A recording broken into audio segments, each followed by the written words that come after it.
Hi, everyone. I'm Mace Jones. I'm a doctoral candidate in the College of Information Studies here at UMD and a student member of CAFE.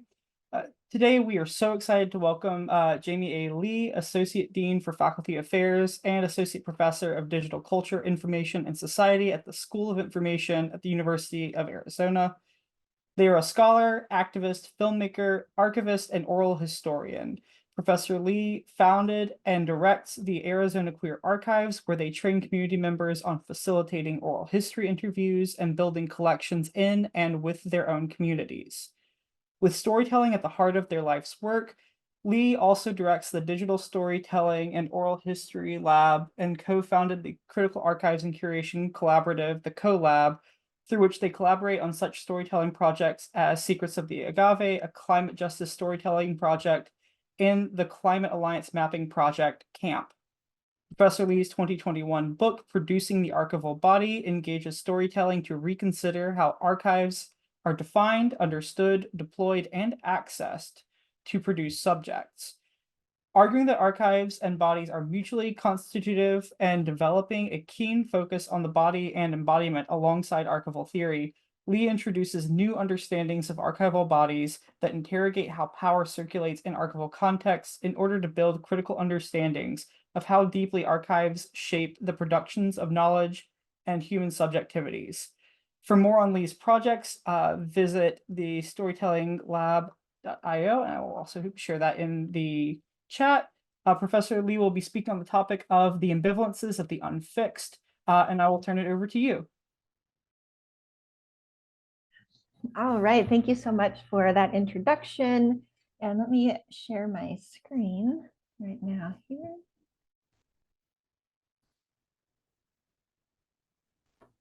Okay, I think this will work. Great.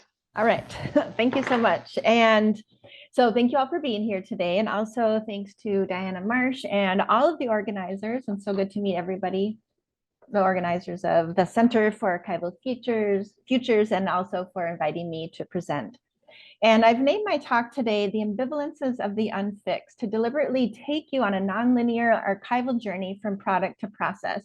And this is new thinking for me, so a little theory heavy, and also trying to connect it to one of the projects that is like near and dear to my heart. And I look forward to hearing some of your comments then at the end of the talk today. And it's also my first time presenting after having an eye injury last week. So I'm doing my very best to read and manage. So thank you so much.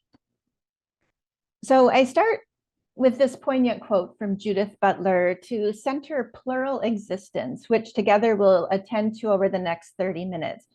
Butler writes, when bodies gather, as they do, to express their indignation and to enact their plural existence in public space, they're also making broader demands. They are demanding to be recognized, to be valued. They are exercising a right to appear, to exercise freedom, and they are demanding a livable life. So what does this mean in and for the archives where bodies gather and are gathered? What does plural existence mean in these spaces and for bodies, archival bodies, that I consider to be collections of stories so far? I turn now to a beloved collection in the Arizona Queer Archives, the community-based archives that I started in 2008 in collaboration with local LGBTQI communities. And Mace had mentioned it in their introduction of me. So the P. Carl Transitional Eyewear collection exemplifies the concepts I'm bringing together today. And here you can see a little bit of how I'll introduce who P. Carl is. And this is a New York Times Magazine article about P. Carl in his book titled Becoming a Man. P. Carl worked for the Playwright Center in Minneapolis in the late 1990s when I met him. And he and his wife, Lynette, moved to Boston, where he worked at Arts Emerson and helped to build HowlRound there. And he's a MacArthur genius and has been busy turning this memoir, Becoming a Man, into a play. And the play by the same name had its world premiere last week at the American Repertory Theater in Cambridge, Massachusetts. The Pete Carl Transitional Eyewear collection consists of 28 pairs of glasses that Pete Carl wore as part of his changing identities. Lynette had posted on Facebook that she was dropping them off at Goodwill and asked if there were other nonprofits that would take these old glasses. And knowing Pete Carl's stories and understanding that such an archival collection might queer the archival holdings and practices even more, I responded that he should donate them to the Arizona Queer Archives, and he did. So on this slide is a photo of the Pete Carl Transitional Eyewear collection when I shared it with a creative writing class at the U of A, where they were studying the concept of collection. And these eyeglasses span 4 decades and belonged to someone who has transitioned through a myriad of gender identities to an imperfect space he calls home today. The Arizona Queer Archives holds these eyeglasses, these physical records, along with digital productions, digital photographs with metadata that describe the items themselves, but without the language to describe the record's creator, Pete Carl, who wore these eyeglasses every day as a part of their body, their representation to the world, their presentation, and also their framing of the world. So how does the archives acknowledge and describe the embodiment of such records and how they are made meaningful in their engagement? In my archival practice and scholarly inquiry, I center the simultaneous moves through process to product and product to process, and use a both and multi-perspectival and also relational approach. The archival journey is always incomplete and begins in a delicate tension. And the tension centers the ways that archival practices of appraisal and description have been standardized in ways that gloss over nuance for expedited and efficient output. And with this in mind, I'm beginning to theorize the notion of the stereotype to consider how and why the archivist has often failed the record's creators. The records don't easily fit within the idyllic fixed descriptive categories the archives relies on to organize the records and make them searchable and findable through specific metadata and discursive markings that hold captive, i.e. fix, the content, context, and relationship the record's creator has with their own records. And I found these practices to align with the needs of plural existence, which among more holds the capacity to refuse one-dimensional understandings, often arrived at through assumptions or stereotypes. I moved from assumptions of fixity to explore the ambivalence of the unfixed, especially in the record's multiplicity across both physical and digital contexts.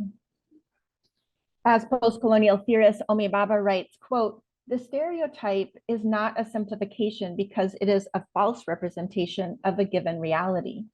It is a simplification because it is an arrested, fixated form of representation that, in denying the play of difference, constitutes a problem for representation of the subject in significations of psychic and social relations," unquote.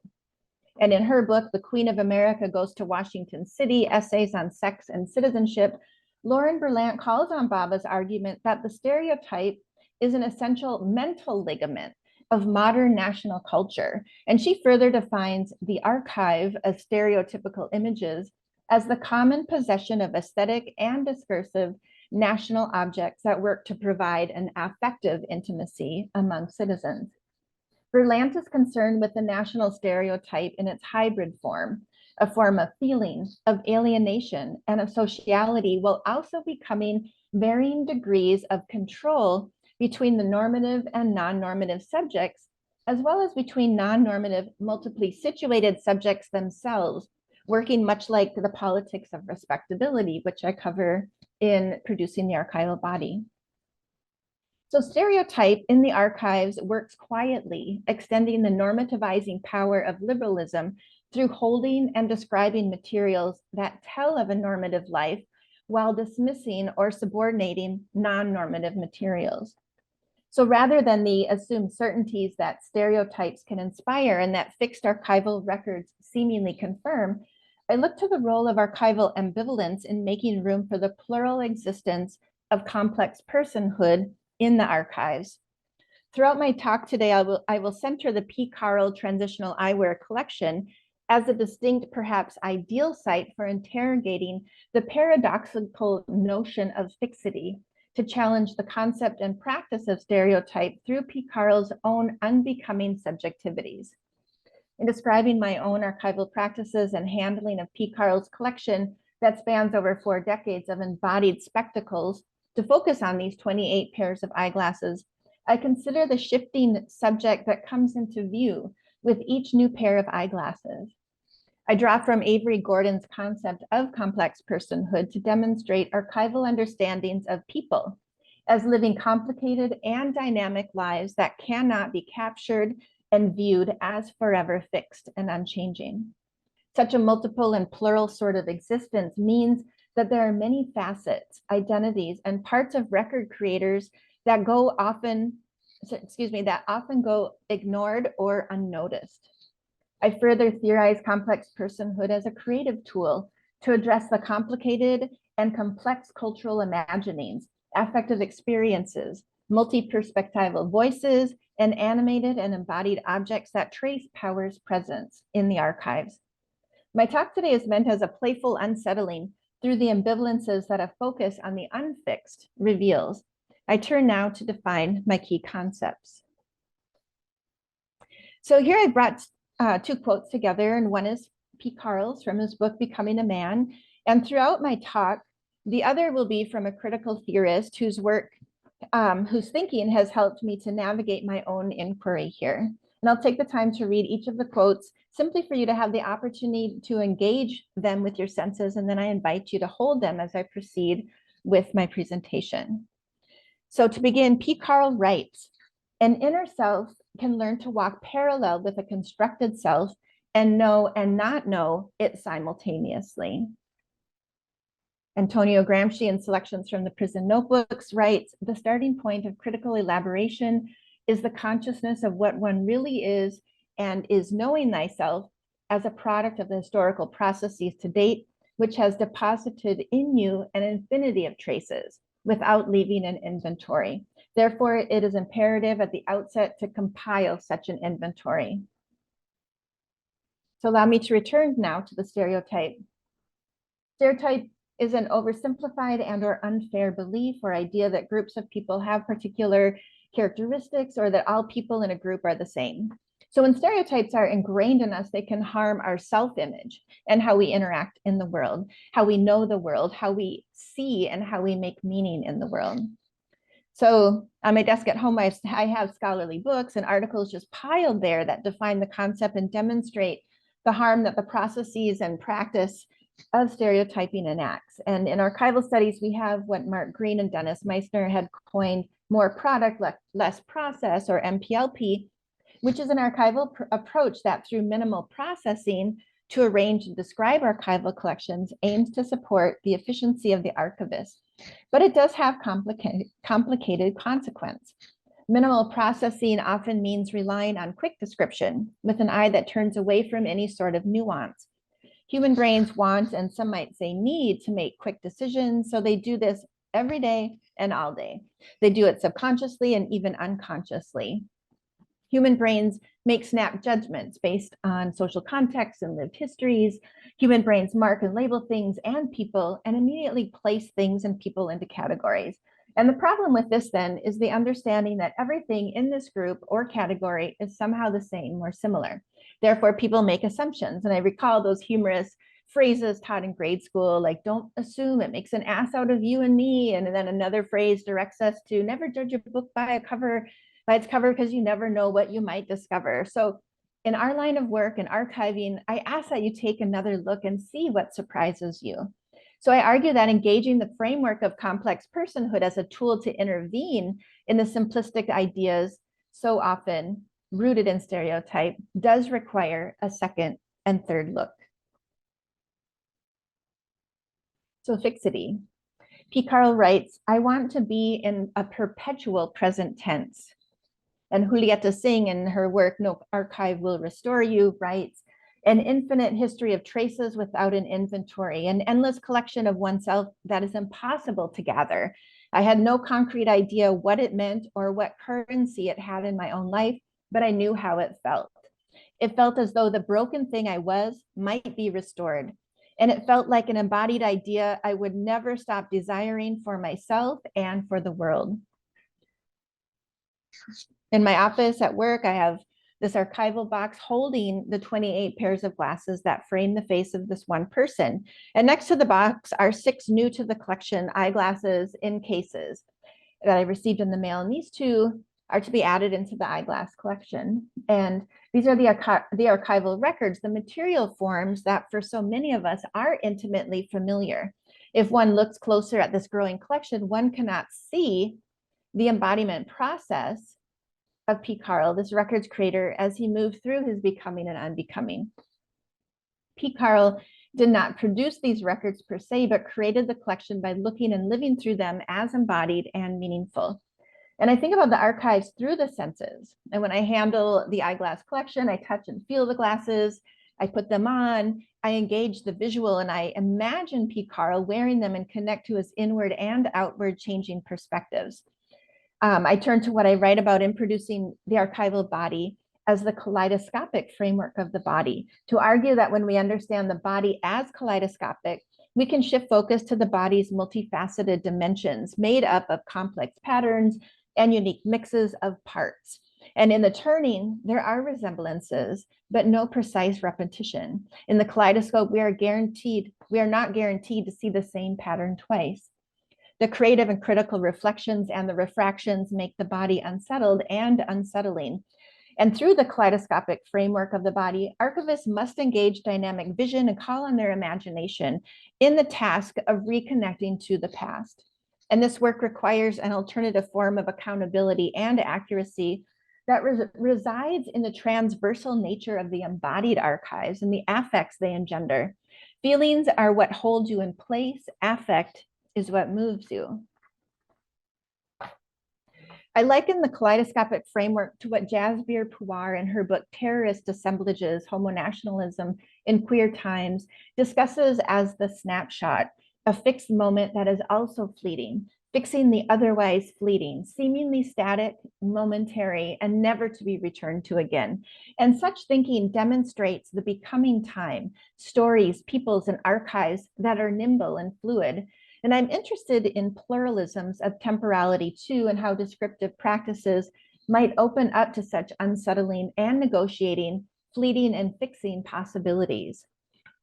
P. Carl's eyeglasses signify something. And in my own history of coming out in the early 1990s, eyeglasses signified a possible queer connection. Gay men had hanky codes that helped them identify lovers. Lesbian and queer women at the time had to come up with other ways to identify others and lovers. And for me, it was cool eyewear.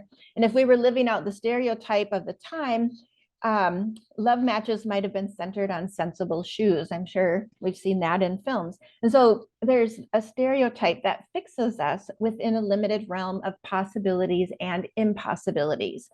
And like Avery Gordon's description of hauntings, what she understands as being there and not being there at the same time, as well as Puar's snapshot as having a relation to history making and history vanishing. I'm interested in the role of time in understanding complex personhood, especially in and for the archives. A person-centered approach then means that we understand P. Carl as a person.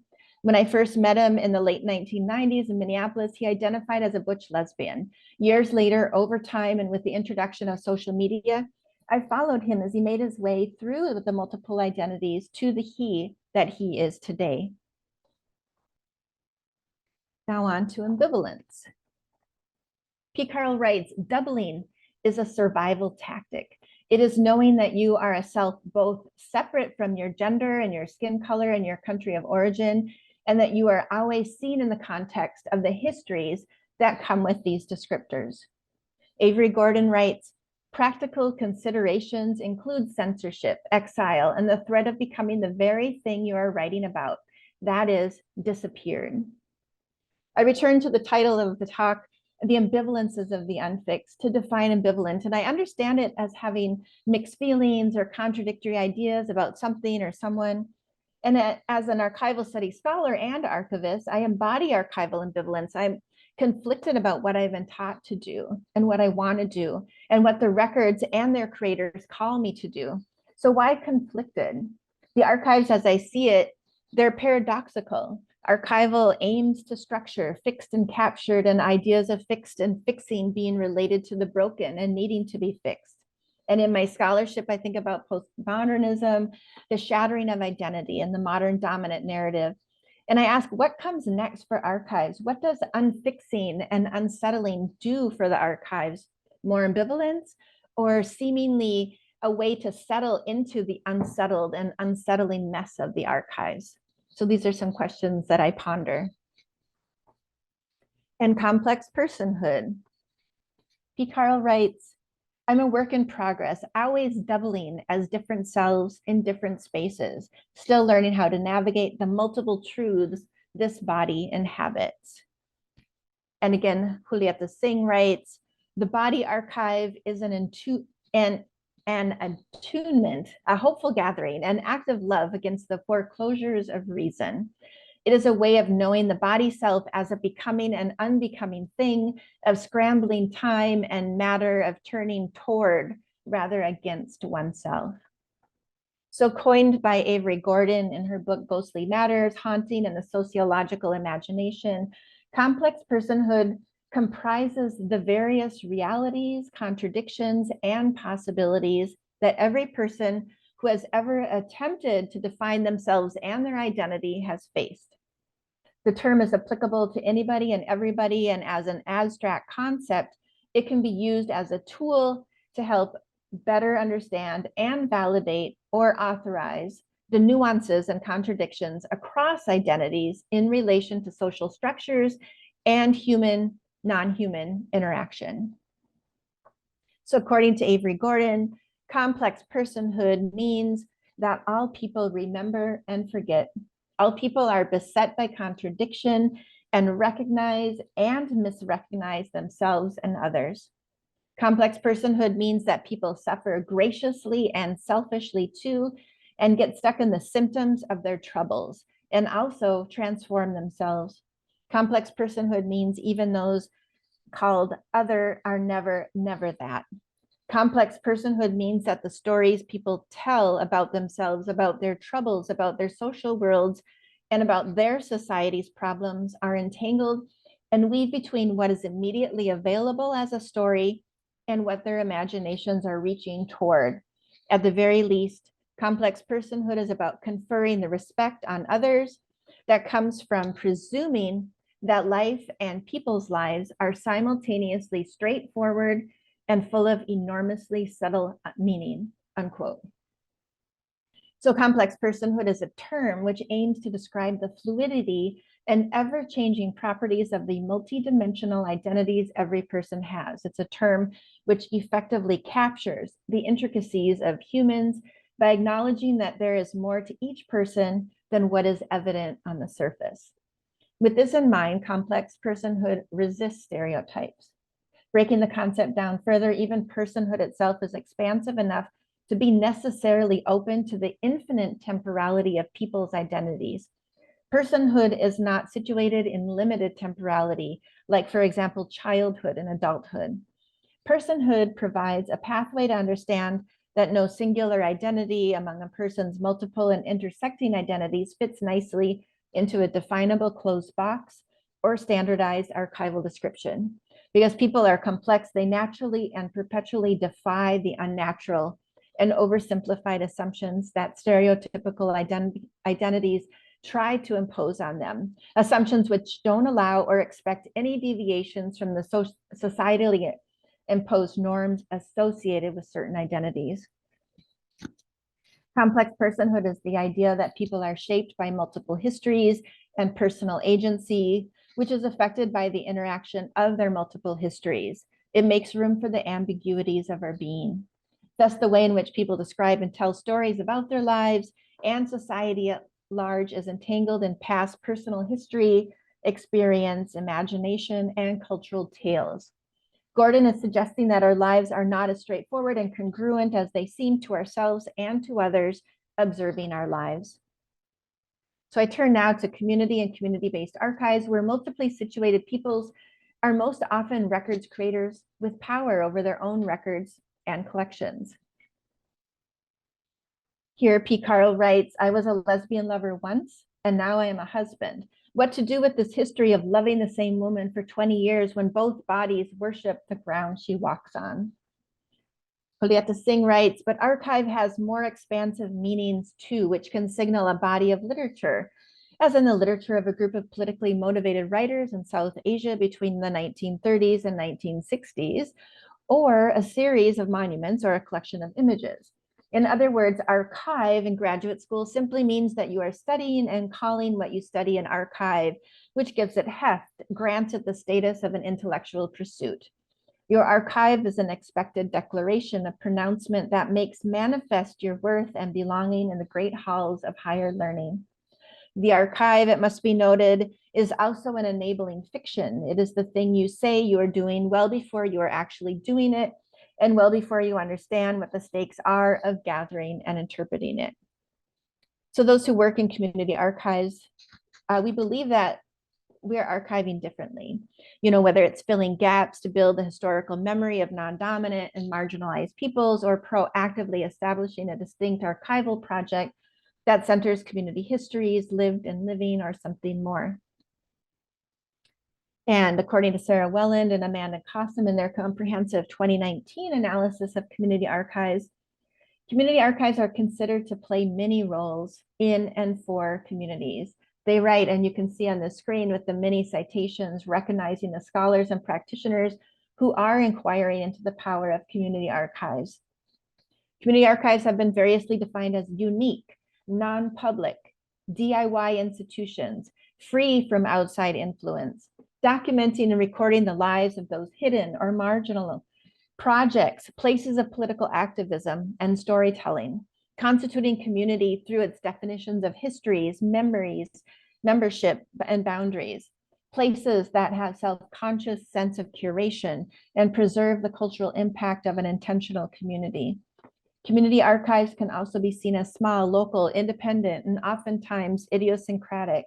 They are a place through which communities can make collective decisions about what is of enduring value to them, shape collective memory or their own past, and control the means through which stories about their past are constructed.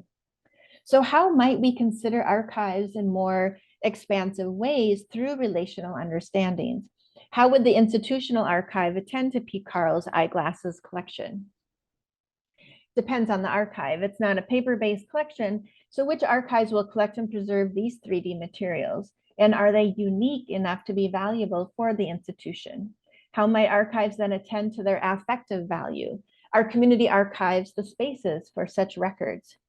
In Singh's quote above, she helps me think about the naming of archive as a powerful statement of belonging and of worth, actually legitimate and legitimizes in ways. So what does an archive do for this collection, these 28 pairs of eyeglasses worn by one person over 40 years in a changing body?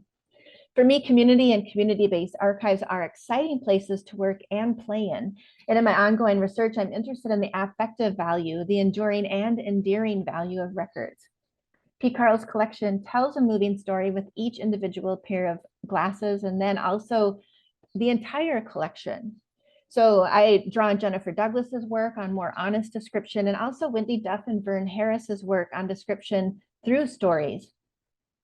The AQA's digital repository holds the digital photos from 3 different directions of these particular eyeglasses. And there's a basic text description. What is missing are the stories from P. Carl telling us the date range of his wearing of this particular pair of glasses, along with how he understood himself at that time. The stories are missing. So the individual records connect to the archive's visitors in ways that are related to the visitor's experience with the glasses, along with the larger description of P. Carl as the record's creator. So the stories come together to take a shape that is unpredictable and contingent on the visitor's past histories, experiences, and their own multiple identity markers or plural existence. Julieta Singh's enabling fiction brings me to ask, what's at stake in gathering this archive?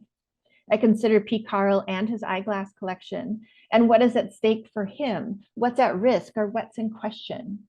For P. Carl, the collection embodies his histories, pain, grief, and what else? Loss and growth, a sort of death and rebirth.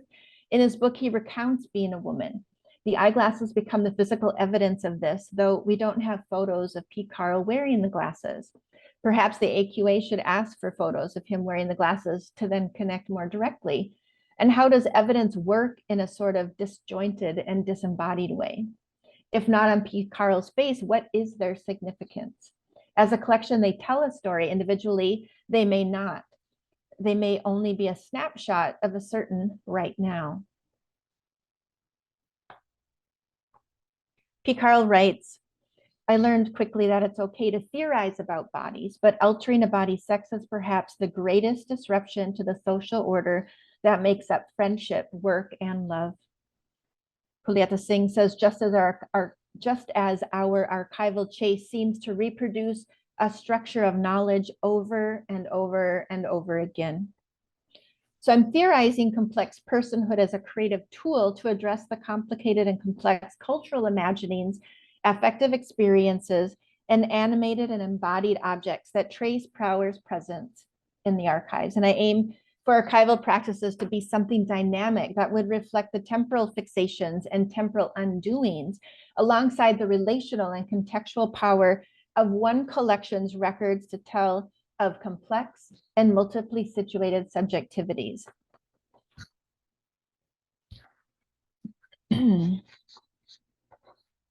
I draw on complex personhood as a theoretical statement to animate deeper practical archival understandings that lives and bodies are complicated, and the records creators have lived and are living these complicated lives that cannot be captured and viewed through limiting binaristic positionings as victims, or on the other hand, as superhuman and extraordinary. And in my work connecting queer theory and archival theory, I aim to unsettle what has become predictable in archival productions, to peel back the layers and the substrata of context and relationality that cannot be universalized and standardized. For example, in traditional archival description, non-dominant bodies like P. Carl's are so often deemed deficient in some way, which makes standard descriptive practices that were created around the status quo something that cannot adequately describe non-dominant bodies. Through queer theory, we can interrogate the arduous modes of relationality that persist in the world despite stratifying demarcations and taxonomies of being, classifications that are bent on siloing of particularity and on the denigrating of any expansive idea of the common and commonism. The mundane, quotidian, and everyday living get erased through archival practices that work to standardize and universalize the embodied lives of record creators through their records and collections. So engaging complex personhood as a tool in archival practice and pedagogy too, then can expand the ways we each know each other through our collections as stories so far, and actually incomplete stories, even though it's continuing in that moment, we've got a lot more to dive into. So let's further develop our metadata creation and descriptive practices to tell more nuanced stories about our records and collections and their creators.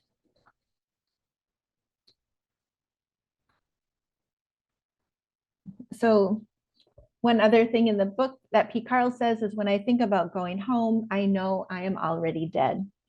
So I end my talk today with some of P. Carl's thoughts on the archives and experiencing his collection as his life's seeing technology.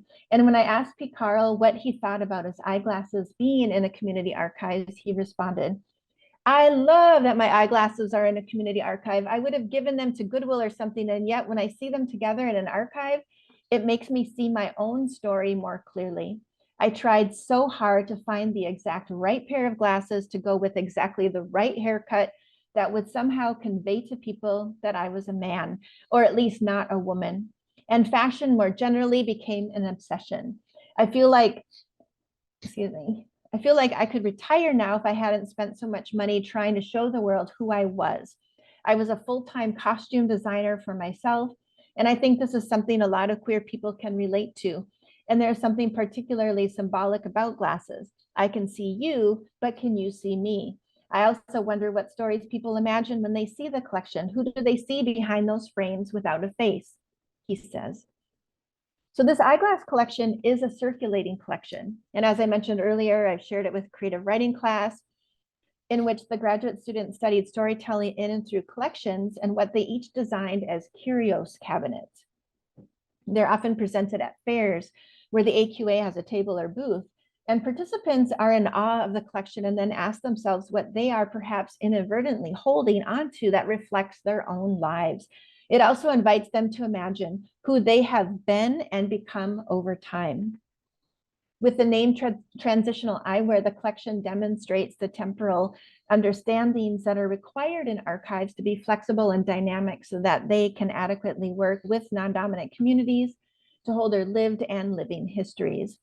Circulating collections, it's an unusual practice and records might get damaged or lost. However, it's important for some things to be touched and worn to be fully understood as significant and also made familiar.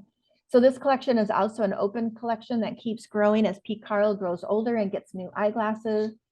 And I look forward to working with students to continue to build this collection. P. Carl says that he could write a book on each pair of these glasses. And he writes, now that I live as a man and am seen as one, I get to think about the man I am, not the man someone else is. I don't have to look out so much as I have the capacity to look inward. I spent my life trying to make myself look right in the mirror. I hardly look at it in the mirror now. This might be something I should reconsider. Haha. I know when I put on my costume, I was already me before I grabbed my glasses from my nightstand. So our bodies hold these knowledges, and we then reconnect and recollect our histories and our present moments to attend to how we know ourselves in the world. With careful and attentive archival work using complex personhood as a tool, our non-dominant, marginalized, minoritized records creators can exist in the archives beyond a stereotype. Archives can recognize them in their fullness and complexities. Thank you very much.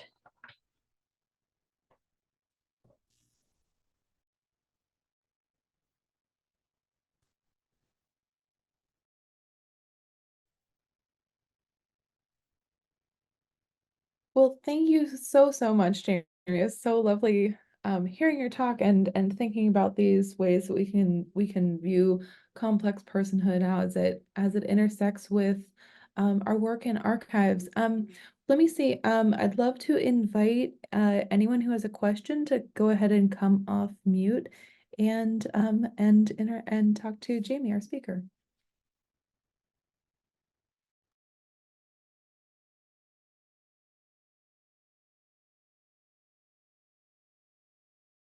Go ahead, Diana. I'm overeager, so hopefully while other folks are thinking, I'll ask a first question.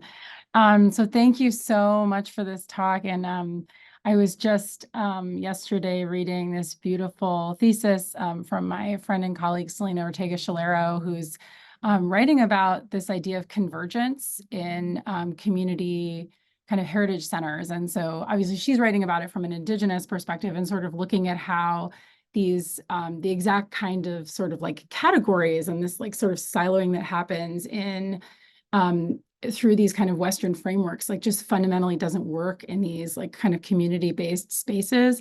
And so I was thinking a lot about this collection as you were speaking, and that, you know, it is belongings or objects, but is sort of, you're sort of thinking archivally, but also the idea of like kind of circulating feels library-esque or even like a museum teaching collection. And so I was wondering if you're seeing that kind of, or sort of thinking about the ways that those are also like how that sort of thinking about these other lamb, if you will, histories or ways of thinking, and those kind of categories are also being sort of pushed through community understandings of kind of belonging and personhood in your work? That's a great question. And that's something I do think about a lot, because I think as we are, you know, receiving more and more collections, like during COVID, a woman called and said, "Can I please drop something off?" And she dropped off two boxes. And they held x-rays and artwork and cowboy boots and just letters. And so it made me really think about like, how do we honor the records people have collected and have identified as something important that reflects and represents them. And so, you know, thinking through that, one of the things with the Arizona Queer Archives is we became a distributed archive, and I worked with Veronica and UA Special Collections to create a shared stewardship agreement. And so when we have collections that are very paper-based, you know, the students have worked on those, created the finding aids, and then we've sent them over to Special Collections. And then they had students work on translating them into EAD, which has been really awesome. And so then we have Blackledge Community Collective, which is a radical space that houses like Tucson Food Share, the Jewish Zine Archive, like just a lot of really amazing projects. We have a lot of the 3D artwork there. And then we have books circulating as part of their circulating library with, you know, little stamps that this book belongs to the archive. So we found ways to connect and get the archival records into the spaces where they have, I think, like the practices in place and the community already hungry to connect with the work. And I think that's something too, thinking about community archives, that it is not possible to remain in a silo, because when we think about what we collect as human production, like, you know, knowledge production, we've got so many things that they don't always fit into one archive. And so thinking like, if we look at a decentralized or distributed sort of work, how do we see each place having expertise in a certain area and the audiences for that? And I think perhaps that's something I'll read the suggestion too on convergence. I think that will be helpful too, in terms of just even the ways we talk about things and make them accessible. So many possibilities. Awesome. Thank you. That's a great answer to that. Thanks. Oh, thanks, Dana. Brittany.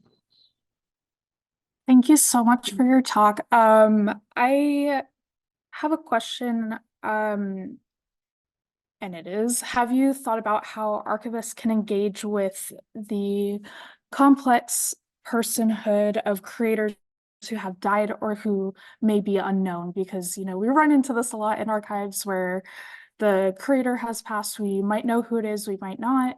And I think this is, you know, there are a lot of instances where knowing more about that person or having more insight into their complex identities could lead to greater use, discovery, and also reflection of users and archivists. Yeah, that's a great question.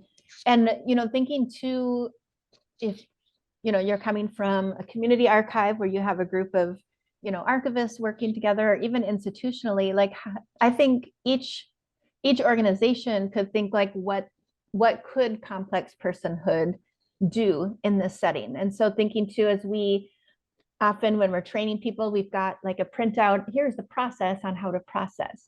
And sometimes we'll make it easy to start, but then how do we ask the new questions to think about, like, what would a framework of complex personhood do? What sort of questions would ask of this particular individual as the records creator, you know, after death? Like, how would we find more information? And is it relevant at the time, you know, and thinking, you know, some things you don't want to, if, you know, out people too, if we're finding out after their death. So thinking too, how a committee, I think, could come together and work and, you know, talk about how do we honor the records creator and how do we do it ethically, and also, you know, acknowledge the complexities that each of us lives, you know, in our everyday. And I think as a group, and with community folks too, I think as a way of like having accountability outside of the organization would be very, very key. Awesome. Thank you so much. All right, this is from the chat. Elwin Holdright. I've been working with queer communities and medical records which were demeaning, debasing, or otherwise hostile to those individuals or communities. Can you comment on the questions of how to handle these so-called hostile records in an archival context? That's a great question. And that's one of the things I think that if you look at the book, I believe it's called The Straight State by Margot Canaday. She has like 4 different like case studies. And so thinking too, like what happens when the records that we get about people are like the government demographics that are often making people deficient, and we come from then like not an asset driven approach, but one that's driven by these deficiencies. And so thinking how could we, again, I would say what I responded to Brittany, like how do you create a group, like a committee that could kind of help kind of walk through reviewing and then looking at ways to respond about the collection that you have. I think that's something that shows like the relationship with the archivist, like working with the collections, like how do we recognize and acknowledge in our work that there's much more to the people than these, few records that have already marked them down, quoting Gloria Anzaldúa, whenever we're marked by identities from the outside, it's often a marking down. And so that's something too, how do we now change that and kind of lift and hold people to honor their complexities? I'm not sure if that's a great answer to your question, but I think the biggest thing is be in relationship and talk with others about how to do it.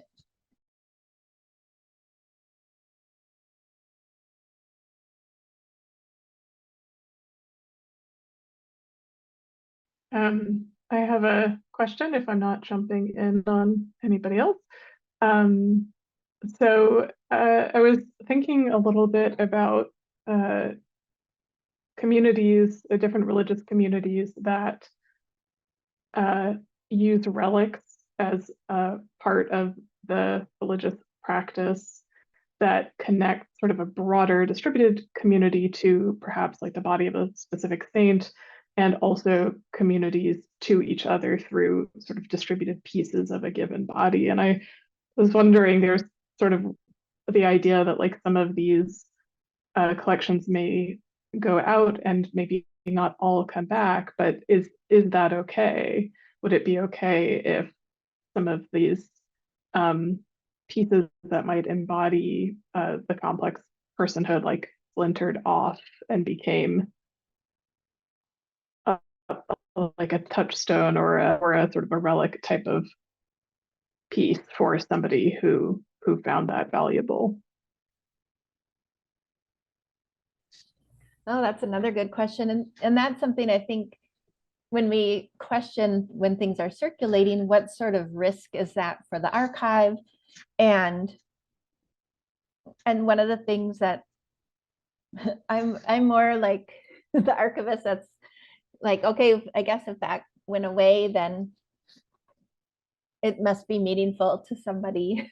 So I may not be the best person to ask in that. But I do think that, we have to probably make an inventory then and request that we get everything back. But I do think sometimes things that we don't know are meaningful to people become meaningful. And I guess that could be a way that we do lose parts of circulating collections. I know we have some theorists amongst us, and indeed theorists of queer archives, so it'd be lovely to hear from you all. Not to put too fine a point on it.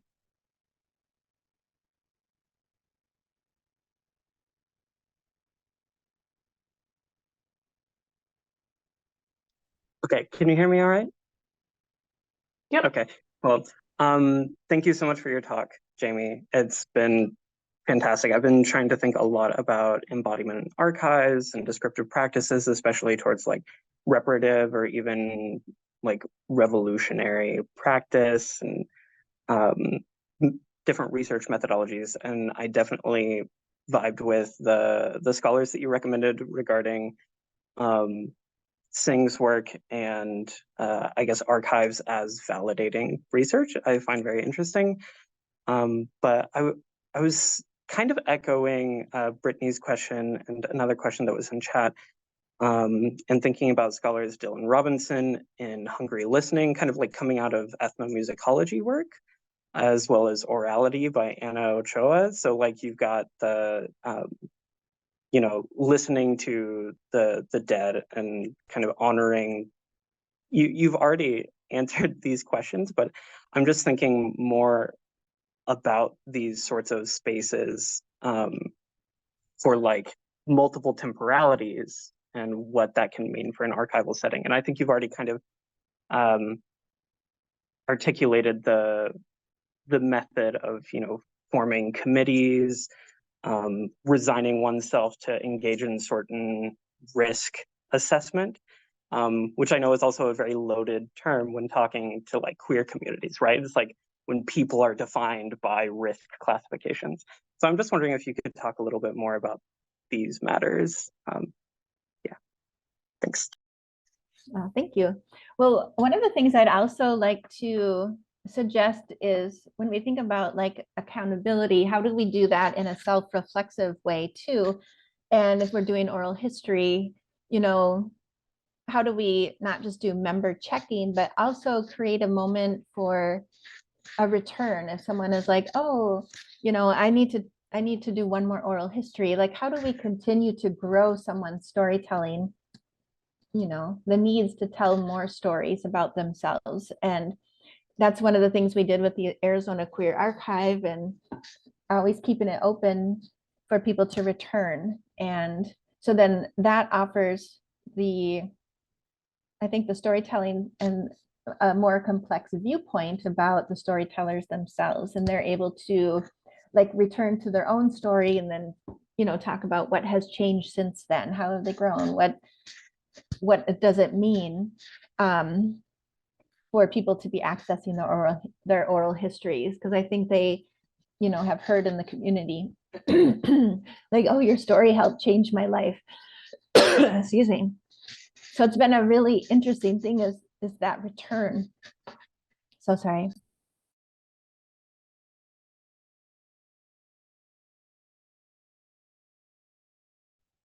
And so thinking too, around listening and that exchange as working, on behalf and with and in community, what does that exchange do for you too, as the archivist and the oral historian, someone who's collecting and documenting? What does that mean? Because I think we also make ourselves vulnerable in the conversations, in the exchange, and also in building the archive. And when we're collecting materials, having the certain questions that will return to the record's creator, or perhaps someone in the community that represents them, a family member, some other queer person who's like, yeah, here's this person's collection. Like really seek out,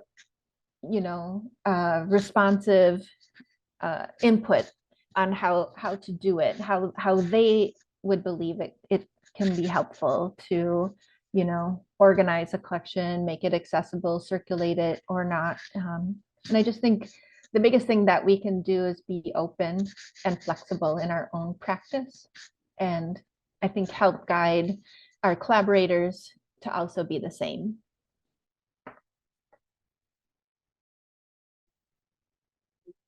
All right, well, thank you everyone who volunteered questions, and everyone please join me in thanking our speaker, Jamie Lee. Lovely to have you here. So for everyone, we hope to see you back at our other events later this month, and again at our flagship event the beginning of next month, the first Wednesday of the month. And with that, I will say thank you all for attending. Thank you again, Jamie, and hope you all have a wonderful rest of your day.